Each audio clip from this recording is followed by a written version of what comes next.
still owe me 10 cases, and you owe me whatever we bet. Oh, no. I will get it back on Wednesday. Once we beat the Spurs, I say we're going to go 4-0. We better beat the Spurs. That was not a case. Yeah, you're just like fictionalizing cases. Yeah. You should bet on your team. Bet on your team. Oh, boy. I picked my spots. Well, we have a lot to get to. And another one of Skip's teams, the Sooners. Well, hey, they're heading to the playoff, but did they deserve it? And will Shannon finally give Tom Brady some respect after he set another record? But we are going to start with the Packers. They were upset at Lambeau yesterday by the lowly Cardinals 20-17, which basically sealed their fate in missing the playoffs. After the game, Mike McCarthy was fired by the team after 13 seasons in Green Bay. McCarthy coached the Packers to a Super Bowl title in 2010, but Green Bay will likely miss the playoffs for the second year in a row. And earlier this year, we all remember this, Aaron Rodgers, he was calling out McCarthy's play calling. So, Shannon, are you surprised the Packers made this move? No, I'm not. Skip, actually, I was getting ready to tweet after the Cardinals had upset the Packers.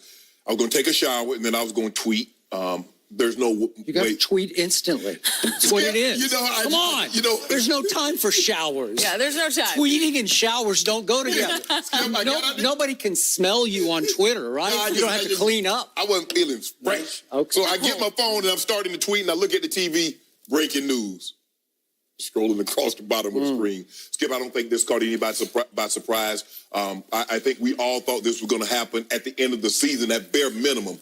But once you lose to the lowly Cardinals, and I think Aaron Rodgers said it in his tone, that's a team we should beat. They were 13-point favorites, and you get a dome, warm weather team out in the elements.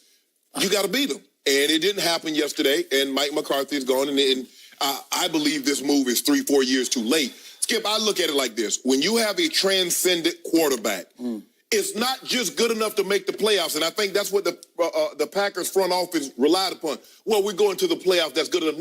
No. When you have a pantheon great quarterback, getting to the playoffs is not good enough. You need to be able to get to and contend for titles. And the Packers had been unable to do that for an extended period of time.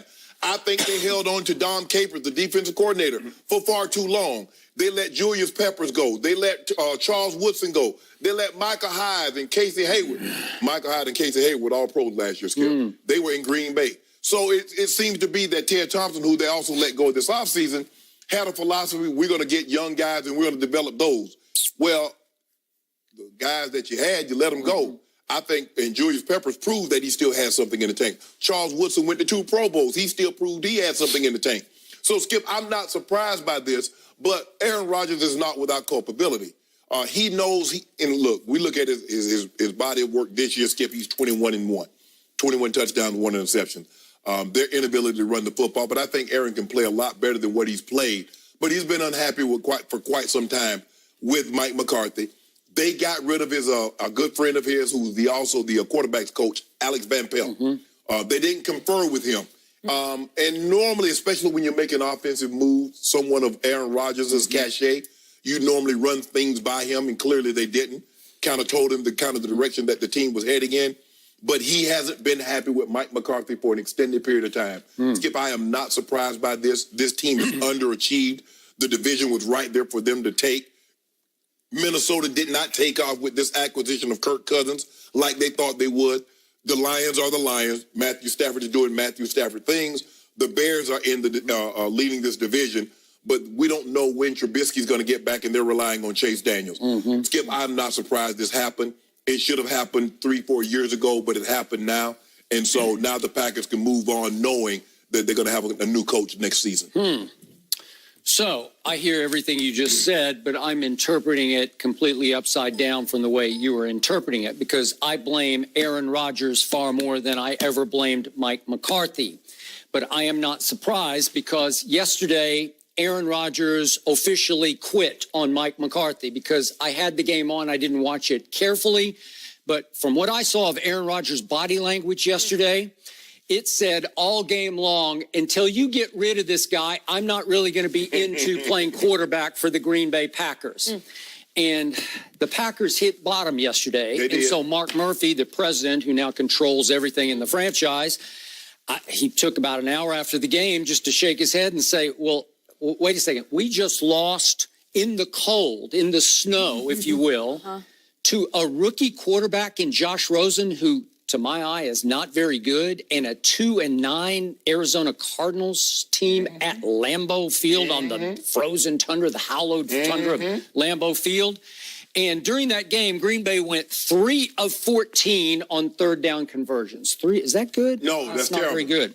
And Green Bay then fell subsequently to 26th in the NFL in third down conversions. Is that good? No. Is that Mike McCarthy's fault? I don't know. Maybe What about play calling does have something to do with maybe that? some of it, but there were many years when I was covering this league early in Mike McCarthy's career when he was considered one of the best play callers in pro football. So did he and Aaron just fall completely apart? Yep, they did. Has he updated his resume recently? I guess not. But has Aaron? Nope. Yep. So who's going to win this battle? How about the quarterback who just last August got the new 4-year deal worth $100 million guaranteed? Yep. The quarterback who is making $33.5 million per year. The quarterback who all told this season, is making $67 million for by far the worst year of his career. Think about what you said now. 21-1, worst year of his career. Worst year of his career because he's now 19th in QBR. 19th in QBR. That's Skip Bayless. Will you stop doing that? And he has broken the all-time record for throwaways because if he doesn't love what he sees, he just throws it away and says, "I'll try another one." I saw Tom Brady do 3 of those yesterday on screen passes. Tom Brady played probably his best game of the year yesterday, so thank you for bringing him up. We'll talk about him yesterday. Yes, we will. Unfortunately, we will talk about him. Unfortunately. Yes, we will.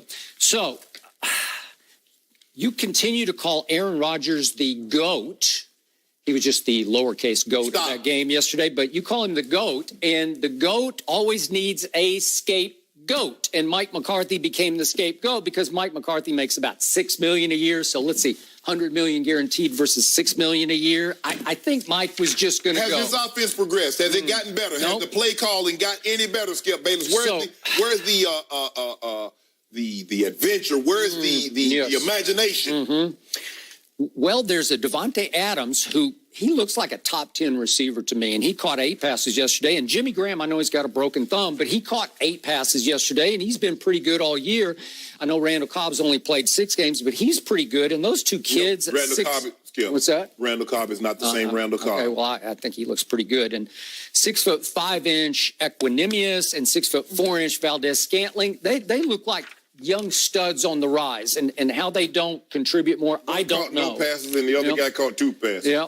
So if Tom Brady were having a year as abysmal as Aaron Rodgers is having, as his team has fallen to 4-7-1, you would be calling for Tom Brady's retirement. Well, Tom Brady's just thrown 20 touchdowns and 8 interceptions. Aaron Rodgers is 21-1. But you see how we equate quarterback play and team success? Tom Brady is 9-3 in position. Is Tom Brady's 9-3 or the Patriots 9-3? So do the Patriots have 20 touchdowns and 8 picks? He's been the driving force of that team because that defense until yesterday, that was the first time all year the defense actually looked credible. You see? Dare I say credible? You see what you did? Now, every time they win, Tom Brady is unbelievable. But the moment they lose, that defense is terrible. Oh, did you see what Matthew Stafford did to it? Did you see what Blake Bortles did? Did you see what Marcus Mariota? Well, did you? Did you? Those are good questions. I also saw what Tom Brady did. That's what I be seeing. Oh, really? Did you see him in Tennessee? Did you see him, Skip Bayless, in Tennessee? Have you seen Aaron Rodgers from game 1 on? This is horrendously bad. But again, apologists, defenders, blind witnesses, because Aaron is the LeBron James of the NFL. Okay, let me ask you a question. If Aaron Rodgers is 21-1 and his team is 9-2, do we think Aaron Rodgers is having a bad season? We look at the team success and we say, well, they're not playing well. So, granted, do I believe Aaron Rodgers can play better? Yes. I believe there are throws that he's missing. I believe there are throws that he's leaving on the table. But because this team is so bad currently, we automatically look at Aaron Rodgers. Think about this. He's 21-1. Tom Brady is 20-8. So let me ask you this. What am I to do with the fact that Aaron Rodgers ranks 28th in the NFL in completion percentage?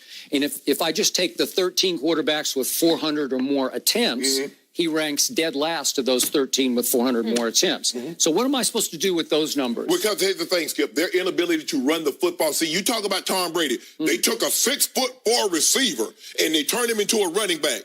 Aaron Rodgers said, I dealt with that for 3 years because Ty Montgomery was my starting running back for the last 3 years, and he's a wide receiver. But you didn't make concessions then. You applaud Coach Belichick for using a wide receiver and Tom Brady for finding ways to get him the ball. But Aaron Rodgers was dealing with that for 3 years, and you never said a word. Even Aaron Rodgers has been applauding Aaron Jones as a real stud for him at running back. Oh, 11 for 36. Is that good? Well, I don't know. Maybe they just didn't give him the ball enough. Play calling, I don't know. You see? Yeah, maybe Mike McCarthy said, okay, Aaron, I'm going to let you do it today against the Arizona Cardinals. Oh, you're going to let him do it? So, Aaron, you do it. You throw it. And on third down, are you believing 3 of 14 versus Arizona? How can you defend that? Well, why do we keep giving Aaron Rodgers passes for all the incomplete passes that he throws? Hold on, Skip. The thing is that when you realize, here's the thing that a quarterback has to do, and he has to do it instantaneous. But he knows going into the game, my defense isn't very good. If I were to turn this ball over or put this ball in harm's way, we're 4-6. I'm 21-1, 21 touchdowns, 1 interception. If I were to turn this ball over, what chance? There's already minimal chance that we're going to win the game, even if I don't turn the ball over. If I turn it over, we got no chance. So what is Maybe he supposed to do? should take some chances to make some downfield throws that would change games. I don't know. If you're the GOAT, can't you be better than 4-7-1? Well, that's not what Tom Has Brady he said lost last the week. GOAT label? That's not what Tom Brady said last week. Tom Brady said, I need to